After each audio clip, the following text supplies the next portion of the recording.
अच्छी ससुराल। हर माँ अपनी बेटी के लिए एक अच्छी ससुराल चाहती है, लेकिन जब बात बहू की आती है तो अच्छी ससुराल के मायने क्यों बदल जाते हैं। सुनिए एक दिल को छू लेने वाली कहानी।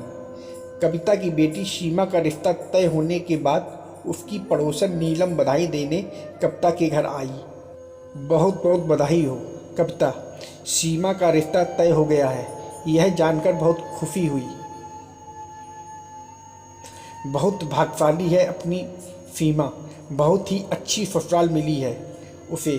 उसके ससुराल वाले बहुत ही खुले विचारों के हैं। वे बहू और बेटी में कोई फर्क नहीं करते।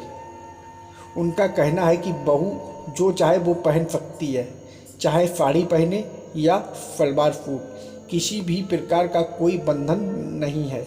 यहाँ तक कि यदि सीमा जीन्स टॉप पहनना चाहे तो वो भी पहन सकती है। मैं तो ये सोच कर ही परेशान हो रही थी कि हरदम जीन्स टॉप पहनने वाली मेरी सीमा ससुराल में हर वक्त साड़ी में कैसे रहेगी। सच में सीमा को इतनी अच्छी ससुराल मिलने से मैं बहुत खुश हूँ। कविता खुशी के मारे एक ही सांस में सब बोलती गई।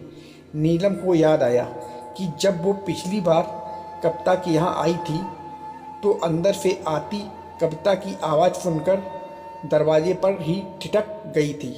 कविता अपनी बहू पर गुस्सा हो रही थी कि तुम आटा गूंद रही थी तो क्या हुआ, तुम्हें ये तो दिख ही गया था ना कि तुम्हारे ससुर जी किचन के पास से जा रहे हैं। तुम अपनी साड़ी का पल्ला कम से कम कंधे पर तो रख ही सकती थी। आखिरकार बड़े बुजुर्गों का थोड़ा बहुत मान सम्मान तो होना ही चाहिए ना। थोड़ा सा आटा साड़ी के पल्लू को भी लग जाता तो कौन सा पहाड़ टूट जाता। बाद में साड़ी का उतना सा भाग धो लेती।